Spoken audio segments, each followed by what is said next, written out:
May isang taong nagngangalang Nicodemus. Isa siya sa mga pinuno ng mga Hudyo at kabilang sa grupo ng mga Pariseo. Isang gabi pumunta siya kay Jesus at sinabi, "Guro, alam naming isa kayong tagapagturo na mula sa Diyos, dahil walang makakagawa ng mga himalang ginagawa ninyo, maliban kung sumasakanya ang Diyos." Sumagot si Jesus, "Sinasabi ko sa iyo ang totoo. Hindi mapapabilang sa kaharian ng Diyos ang hindi ipinanganak na muli."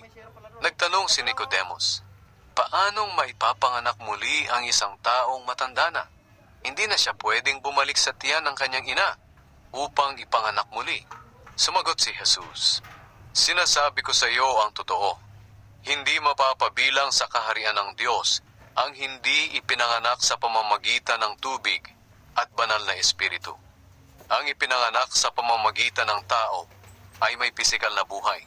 Ngunit ang ipinanganak sa pamamagitan ng banal na espiritu ay nagkakaroon ng bagong buhay na espiritual. Kaya huwag kang magtaka sa sinabi ko sa iyo na kailangang ipanganak kayong muli. Ang hangin ay umiihip kung saan ito gusto. Naririnig natin ang ihip nito, ngunit hindi natin alam kung saan nanggagaling o saan pupunta. Ganoon din ang sino mang ipanganak sa pamamagitan ng banal na espiritu." Nagtanong si Nicodemus, "Paano pong mangyayari iyon?"